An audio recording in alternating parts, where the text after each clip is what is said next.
রাজধানীর উত্তরায় বিমান দুর্ঘটনায় নিহত ব্যক্তিদের কবরস্থানের জন্য ২২ জুলাই মঙ্গলবার মাইলস্টোন স্কুলের কাছে উত্তরা ১২ নম্বর সিটি কর্পোরেশনের কবরস্থানে জায়গা নির্ধারণ করে দেন প্রধান উপদেষ্টা। পরবর্তীতে সেই কবরস্থান তাদের স্মৃতি রক্ষার্থে সংরক্ষণ করার কথা জানানো হয় ফেসবুকের ওই পোস্টে।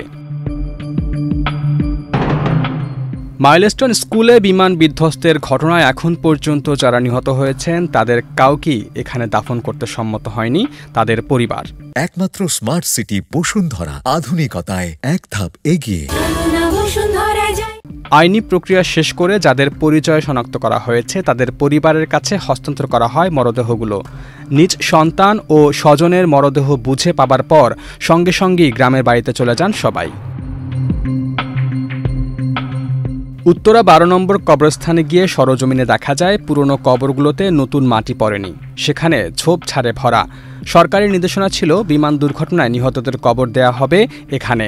সে অনুযায়ী কবরস্থানের খাদেমসহ সবাই অপেক্ষা করছিলেন, কিন্তু কেউ যাননি প্রধান উপদেষ্টা নির্ধারণ করা কবরস্থানে।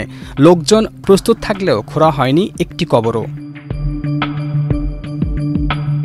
মাইলস্টোন স্কুল অ্যান্ড কলেজের নিহত ছাত্র আবদুল্লাহ মোহাম্মদ শামীমকে দাফন করা হয় শরীয়তপুরের বাবার পাশেই।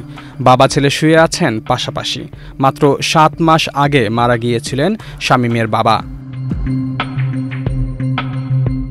সোমবার দুপুরে বিমান বাহিনীর একটি যুদ্ধবিমান উত্তরার দিয়াবাড়িতে মাইলস্টোন স্কুল অ্যান্ড কলেজের ক্যাম্পাসে বিধ্বস্ত হওয়ার ঘটনায় এখন পর্যন্ত নিহত হয়েছেন ৩১ জন, আহত আছেন ১৬৫ জন।